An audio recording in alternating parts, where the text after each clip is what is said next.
welcome to the second podcast on the books that I read in 2025. And there's a few music books in this one. Let's get started.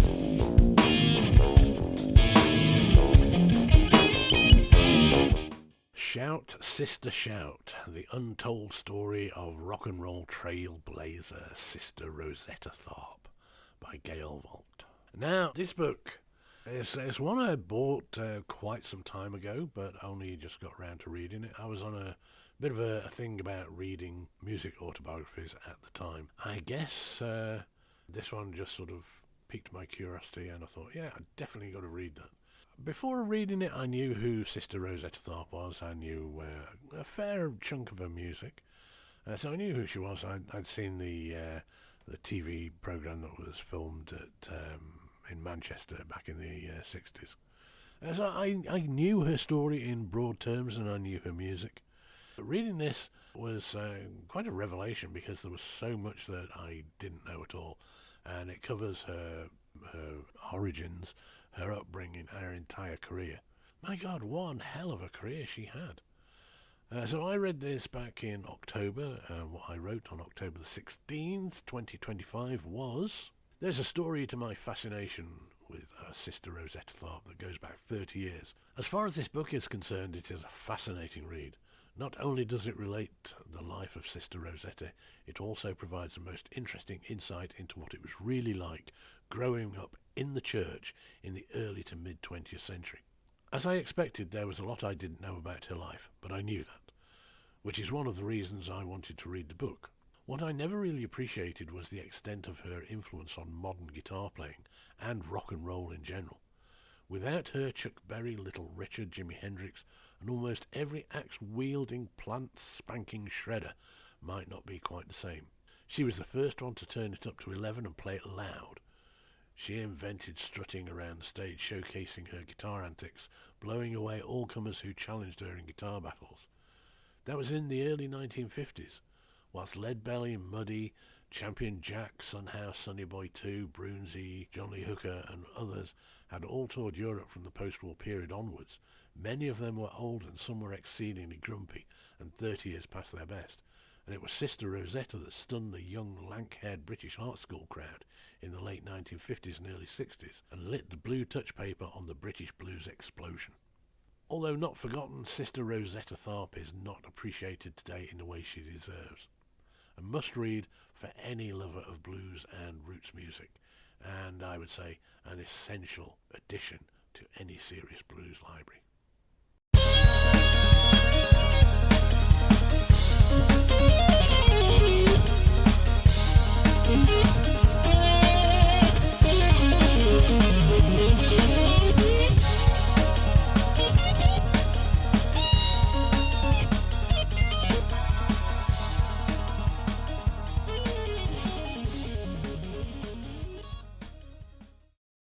Giant Steps, My Improbable Journey from Stage Lights to Executive Heights by Derek Shulman. And I guess there's people out there who say, who? Derek Shulman was the singer, let's go with that, multi-instrumentalist, but essentially the singer in the band Gentle Giant. I have been a fan of Gentle Giant since around about a month after they split up. Unfortunate timing, really, on my part. I simply wasn't old enough to see them in their career, and I did actually buy their entire back catalogue on mint vinyl from a second-hand shop in Blackpool for 50p each back in the early 80s. And like I said, they'd already split up by that point, so they were no longer around when I got into them. And over the years, I've become quite a huge fan. I've got so much of their stuff. Not just the original albums, but the collections have been released from people within the Gentle Giant community. When I heard that this was coming out, I was like, yeah, I've got to read that. So I actually pre-ordered it and got my copy before it was actually released. I monstered it in about 2 evenings of reading. I realised that besides being the singer in Gentle Giant, Derek Shulman had a career after that as a record label exec. Was probably more successful in that than he ever had been as Gentle Giant. But probably the reason he was successful in that respect was because he had been in Gentle Giant. A remarkably clean-living bloke, never did the drugs or booze or anything, or smoked or anything, kept himself fit. When he actually came out of the rock business, he was in still remarkably good shape. Gentle Giant were, I suppose, reasonably successful in their own right, but they were regarded as being, in a sense, too good. Their music was exceptional. And their albums, they tried to do something different with each album, which in a way was very creative, and it also harmed them because people never knew what they were going to get. They always got something different. And a lot of music fans, they seem to want the same thing every time. Derek Shulman, after they folded Gentle Giant, went on to become a record exec and was the man who signed John Bon Jovi, Dream Theater, Slipknot, orchestrated comebacks by AC/DC, Bad Company, and the list goes on. This is a very, very interesting read. And if you like a bit of prog, if you like something that's a little bit different, this is an exceptional book. So what I wrote when December the 21st, so just before Christmas, I should start with a confession. I am a huge Gentle Giant fan and have been for the last 45 years. Unfortunately, I discovered them just as they split up. If only I'd been born 10 years earlier, eh? There was no way I was not going to love reading this or give it a bad review. It's often hard to be objective about something you are so invested in, but this was not what I was expecting. Obviously, I knew that Derek Shulman had become a record company man after GG had finished, but I did not realise the scale of his achievements. Anyway, the first half of this book is much as you would expect. A history of the Shulman brothers, their upbringing, Simon Dupree and the Big Sound, and the Gentle Giant years, which included quite a lot of interesting information that was new to me. The second half of the book is all about what happened after Gentle Giant called it a day. Having been in the music business and acting as the band's de facto manager following some really bad manager experiences, Derek moved into the business of music. His unusual approach led him to become the man that would help Uriah Heep and AC/DC to kickstart their careers. He signed Bon Jovi, Cinderella, Pantera, Slipknot, Nickelback, and put on a concert in Moscow after the Soviet Union fell, amongst other achievements. This is a fascinating autobiography and a terrific read for anyone into rock music. Derek's honesty and candid style make this a most engrossing and revealing memoir of a life in the music business. So that's what I writ when I writ it, and he has a pretty good review actually, even though I say so myself. I guess it depends on what you're into. If you don't know anything about Gentle Giant, a lot of the content won't mean much to you. But just in general terms, as a book about rock music and business, this is a really good read. Gentle Giant's Derek Shulman. Giant Steps: My Improbable Journey from Stage Lights to Executive Heights.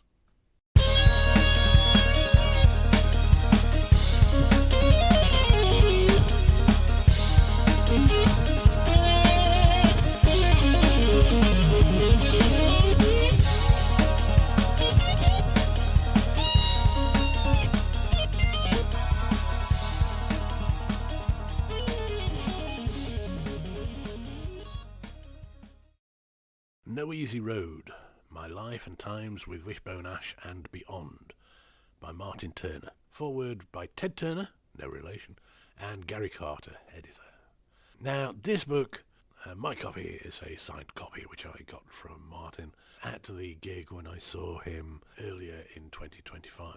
If you don't know who Martin Turner is, Wishbone Ash, he was the bass player and singer in the original lineup of Wishbone Ash. He formed the band, then he was ousted, and then came back, and then was ousted again. It took me many, many years to actually see Martin Turner's version of Wishbone Ash. I'd seen Andy Powell's on numerous occasions, and I did see the original lineup on the Just Testing tour back in 1980. So, you know, I've seen the band over the years. I always loved Martin Turner's voice and his bass playing, and for me, the lineup of Wishbone Ash was the one that had Martin Turner in it. I seen the lineups that Andy Powell's put together with various people, Ben Granfelt, Muddy Manning, and they were good, and that was all I knew, because I'd never seen the Martin Turner version of Wishbone Ash. And I didn't know quite the story behind it, which this book goes into, about what a cock Andy Powell actually is. And he doesn't come out of this story very well at all. Now, what I wrote on November the 1st, 2025, having read the book, was, what a great read. Obviously, given that I've just read this, I'm a Wishbone Ash fan of long standing. I bought this copy at a Martin Turner Wishbone Ash gig a few months ago. Yes, of course, it is signed, as is my framed Argus album cover artwork print. From my point of view, it's not necessarily stuff I didn't know, as much as more detail on things I did know a bit about. Also, there's loads of info about the early days of Ash and the evolution of the band. I was fortunate enough to catch the Mark II lineup on the Just Testing tour, and subsequently I've seen the Andy Powell-led band on numerous occasions, with both Ben Granfelt and Muddy Manning, and finally Martin's band. Andy Powell doesn't come out of this well, though. If you are a fan of the music, there's much here to enjoy, an essential tone for any Ash fan. That is basically it in a nutshell. I'm really quite good at these reviews. Martin Turner, like I said, I met him at the gig. He's a really nice bloke. Good laugh. Got some great stories to tell. And I really enjoyed the gig. I've also met Andy Powell, and I've met Andy on a few occasions, and he's not as nice as Martin, let's say. But like I said, I've also met Ben Granfelt and Muddy Manning, and they were great. Love them too. Both guitar players in the Wishbone Ash lineup. I really did enjoy this book. It was a lot in there that was interesting, new to me, and for any Wishbone Ash fan, you've got to get a copy of this book if you can. The original print run sold out, and Martin did have some new ones printed, of which this was one of the first of those. So if you have to buy one off eBay, it'll cost you quite a sum. Whereas this one was a much more reasonable price. But yeah, a great read, and for any fan of good old rock music from the 70s, definitely an essential item to have in your collection.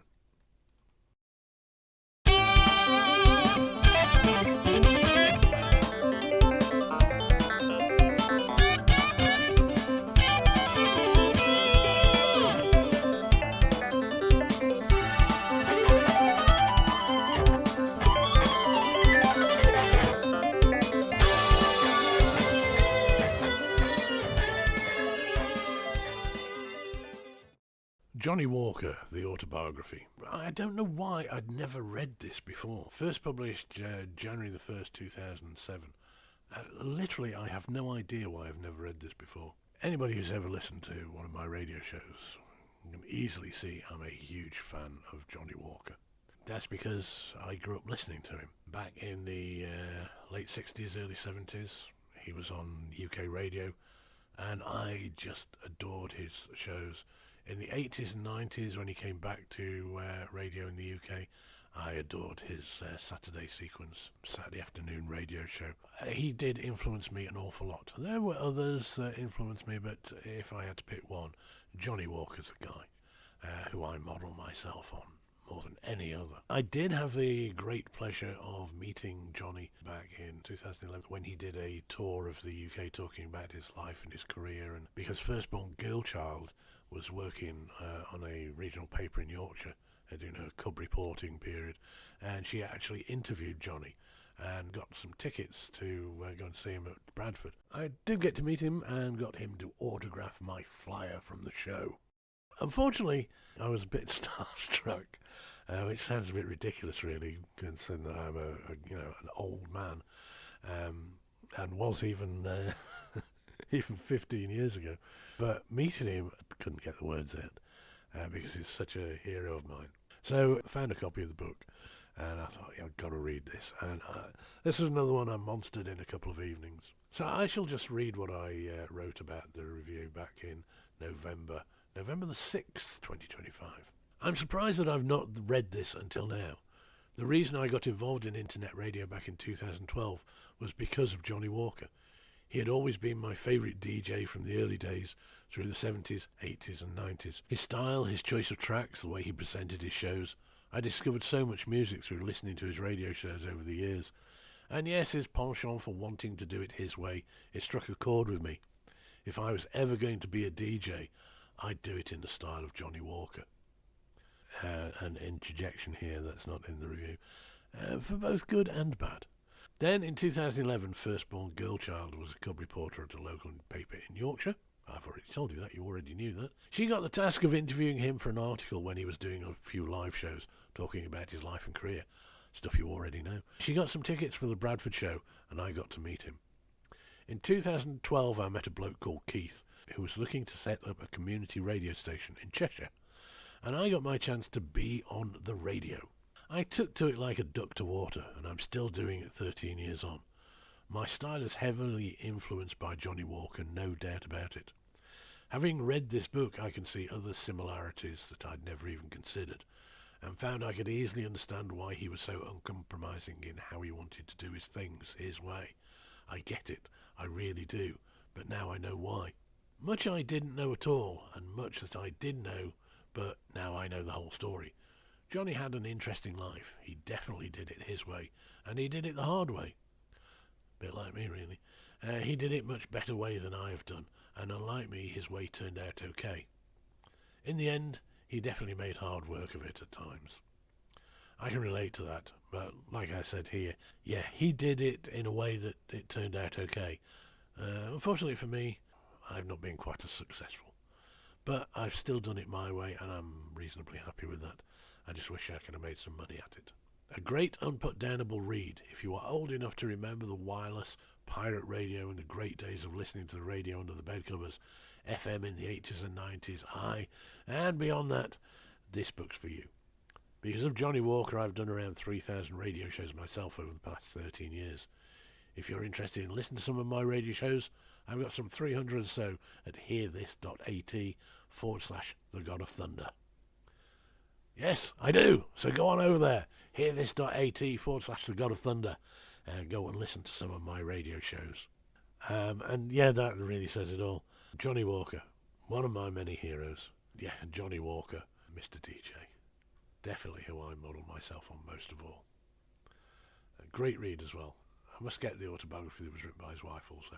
The autobiography from 2007, Johnny Walker.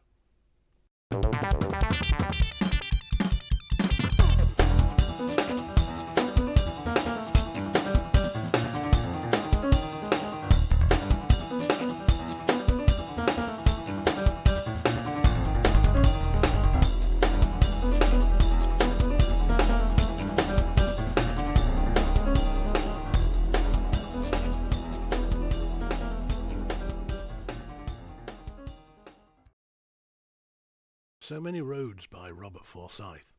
Okay, this is one that I couldn't add to my Goodreads list, even though I did read it. It's one of only a couple of books that I've not been able to add to my Goodreads because it can't find it. Now, I got sent this by the author as a review copy because I do a blues radio show. I've been a fan of Pete Haycock for many, many years, and the Climax Blues Band as well. I thought I knew quite a bit about him. Until I read this book, and it is a beautifully written book. The detail is absolutely phenomenal. He's done his research and he knows his content, and I enjoyed reading it because although I am from Staffordshire originally, I didn't realise the extent of the blues music scene in Staffordshire. Of course, in the last couple of decades, I have learnt more because I lived in the area again. And I know a lot of the musicians, current musicians there. However, the history of the Climax Blues Band and Pete Haycock and their background was a lot of new information for me, and I found it really, really interesting. And even though I've been a fan of Pete Haycock's music and realised his talent years and years ago, there was a lot of stuff in here that made me go back and listen again, listen to differently, I suppose, in a way. It put me onto songs that I hadn't maybe cottoned onto before, and it really increased my appreciation of Pete's skill, his talent, his abilities, and also how he was seen by other musicians. and respected and revered by his contemporaries. And it was a very sad day when Pete Haycock died, and he has been sorely missed, and I think this book is a fine tribute to the man's talent and memory. And if you are in any way interested in Pete Haycock or the Climax Blues Band, or just blues music in general, this is a great addition to your library. Well worth tracking down if you can get a copy. So Many Roads by Robert Forsyth.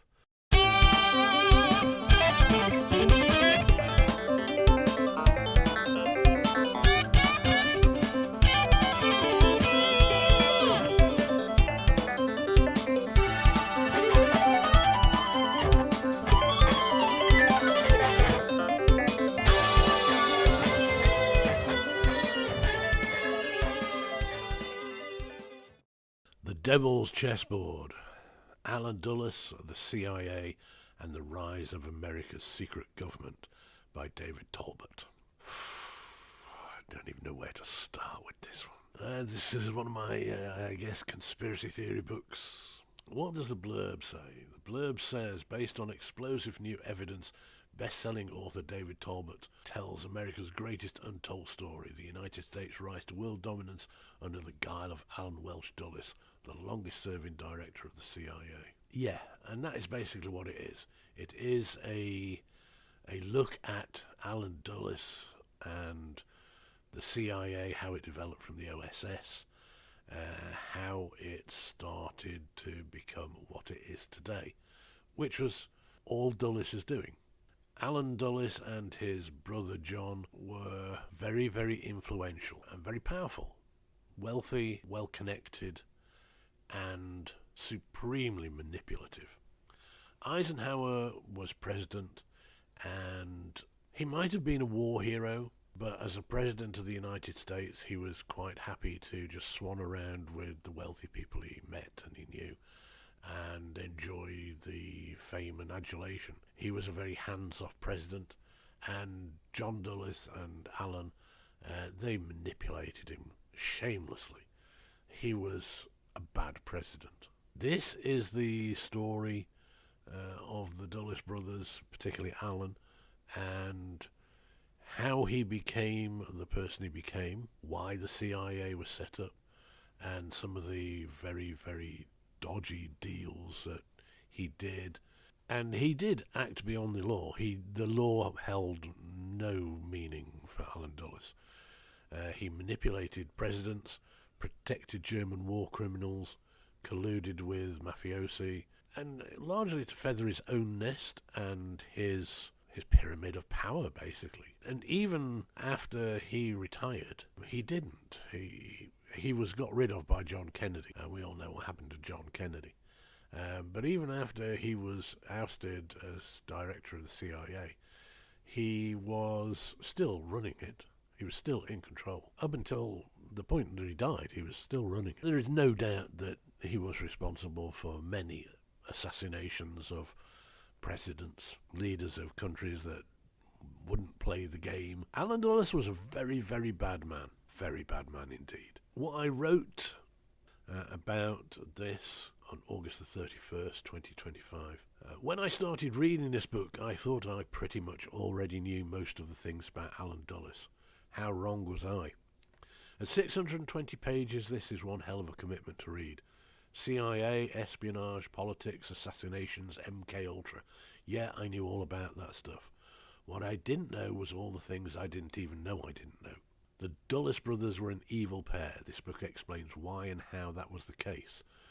Were they good at what they did? Undoubtedly. But so much of what they did was so bad it makes your head spin. And they did it for decades, leading us to the world we inhabit today in the 21st century. This is not an easy book to read. It is physically awkward, thick and heavy, and hard to hold. That is nothing compared to the contents. Virtually every page is a revelation of something. That makes it very readable, although whether you can cope with what you learn is entirely another matter. That pretty much says it all. It is a very difficult book to read. For me, physically, it was difficult because I've got arthritis in my thumbs, and that is a big, thick, heavy book. Reading it is a chore, but the contents of it, my God. Some of the contents will make your hair fall out, really. There are things that... I guess it's another one of these things where people say, oh, it's conspiracy theory. Read this book, tell me it's all a conspiracy theory. The Devil's Chessboard by David Talbot.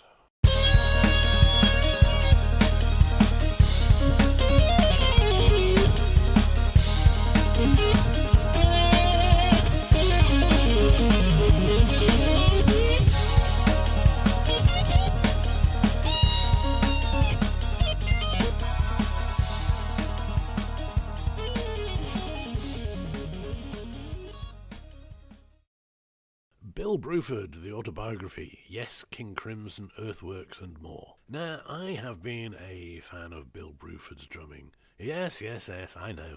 It's another one of those drummer autobiographies that I seem to love. And I can't deny it. I'm still trying to get hold of a copy of Keith Hartley's autobiography. So if anybody has a copy of that they want to sell, do get in touch. I said I've been a fan of Bruford's drumming for many years. Love his style. It's different, it's distinctive. He's been in, a couple of my favourite bands, Crimson in particular, and UK, Bruford Band, or Earthworks. And yes, even Yes. Although I do have a love-hate relationship with Yes. I've seen him live on a few occasions, both with Yes and ABWH, with Crimson, and I think even with Bruford once. I wanted to sort of read to see what his viewpoint on his career was. He just doesn't realise how good he is. He doesn't believe he's as good as I think he is, or how other people think he is. He's very, very down to earth. It's written in a style that is quite refreshing as far as music autobiographies go. What he does is he sort of rephrases questions that he's been asked and answers the questions to tell his story, which is quite an interesting way of doing it. I really did enjoy reading this book, and I thought it was a great read. What I wrote when I read this in September 18th, 2025, I've read quite a few autobiographies of drummers. I once mentioned this fact to someone, and their response was, what could a drummer possibly have to write about? I won't go there. This is not at all what I was expecting. As autobiographies go, this is written in a really interesting way. Each chapter is the answer to a question, and in answering the question, Bill relates his story up to 2009, when he stopped playing live. Given the passage of time and his recent return to playing live, I suppose you could say it's out of date. However, having now read this, I understand both why he stopped, and as I am now of similar age to Bill in 2009, and why he's picked up his sticks again. I am a big fan of quite a few drummers, and they do actually write really interesting autobiographies.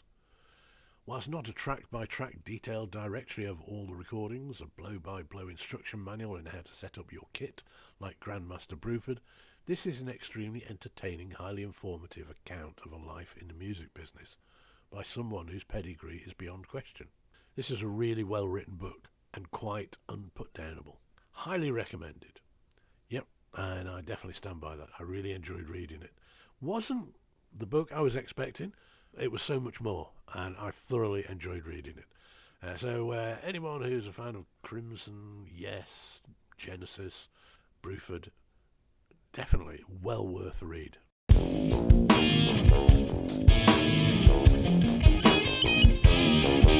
If Chins Could Kill, Confessions of a B-Movie Actor by Bruce Campbell. I really enjoyed this book. I don't know if you know who Bruce Campbell is. He was Ash vs. Evil Dead. He was in the Evil Dead movies. He was Sam Axe in Burn Notice. And he's been in numerous B-movie roles and TV series. He was in Hercules. He's been in so many things. And he's a B-movie actor and proud of it. And this is his story. And it's a really, really great read. It's funny, and it is in no way pretentious. He accepts what he is. and he accepts the career that he's had, and he's been very, very successful. I don't know whether he's made shitloads of money, but he has his following, he has his fans, of which I consider myself one. And this was just such a great read. It's written in a very engaging way and tells the the stories of how he got started and the movies he's made, and it goes up to this book goes up to 2008, 9, just around the time that he started doing Burn Notice. And there's another book after this, which I do need to get, but I need to read some of the other books that I've got. This is not your typical autobiography at all. It was a really, really fun read. I read it back in September. What I wrote was, Bruce who? Exactly. If you know, you know.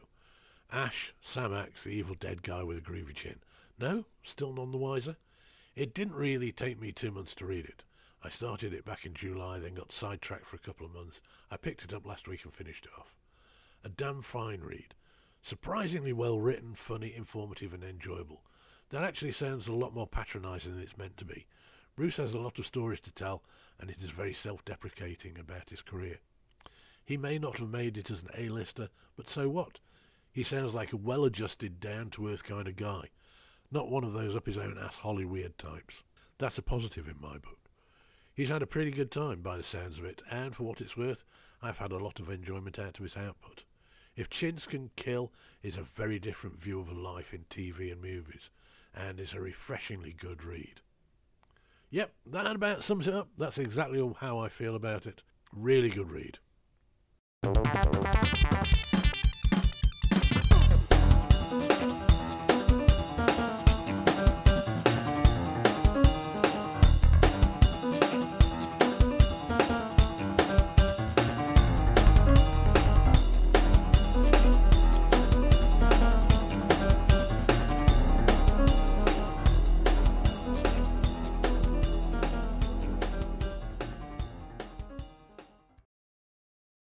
Bruce Dickinson, What Does This Button Do? An autobiography. Now, this one, I've been a fan of Iron Maiden since before Bruce Dick was even part of it. I remember him when he was masquerading as Bruce back in Samson. I saw that lineup, and he's known as a singer, an airline pilot, fencing champion, radio show host, DJ, historian, TV presenter, songwriter, but he's best known as the lead singer in Iron Maiden, a band that I have seen on quite a few occasions, with Bruce from the Brave New World up until Book of Souls was the last time I saw them, I think. It never really surprised me when it was announced after that Reading Festival performance from Samson. It never really surprised me that he became the singer in Iron Maiden, because as much as I enjoyed that original lineup with Paul Di'Anno was a cock. They were never going to get anywhere with him as a vocalist because he was just... This is his autobiography. I wrote this on September the 28th, 2025. It seems that the music autobiographies I'm reading at the moment are all a bit unusual in their styles. This one was from Bruce Dickinson. I thought from the start that it was odd that he never mentions any romantic interests, even in passing. I did find it odd, but he explains at the end that this was a conscious decision he made to concentrate on his career and early life for the first few chapters. Still, it does feel a bit odd for a rock autobiography. However, it's a good read. It's not an Iron Maiden biography, though. Bear in mind that as you progress through it, I'd recommend Mick Wall's Run to the Hills if that's what you're after. It was interesting to read his take on his early career, which I remember very clearly, having seen him in Samson and his joint Iron Maiden. He doesn't go into great detail about albums and tours like some, but he does tell the story through anecdotes, many of which are very amusing. Naturally, he covers his solo career as well as his fencing, his flying exploits, and his battle with cancer. He's had a busy life and achieved a great deal, and it's really rather impressive. He's a formidable chap, no doubt about it. For any fan of Maiden and heavy metal music, it's a no-brainer that you read this. And yeah, that is true. However, having read it, it feels a bit of a letdown, and I did feel a little bit flat after I'd read it because it's a little bit unemotional. I get that he deliberately didn't talk about his love life, his marriage, Maybe that's because he was a bit of a cock. And I don't know, because it sort of leaves you with questions unanswered. Maybe he will cover that in another book. I don't know, there's just something about it that leaves you a bit flat, and you think, he's not talking about something. What is he hiding? I don't know if that's an irrational comment. I just get the impression that he's actually not quite the nice guy that he appears to be. I felt that whilst he was telling his story, kind of got the impression he was not talking about some things as well. He was trying to hide something.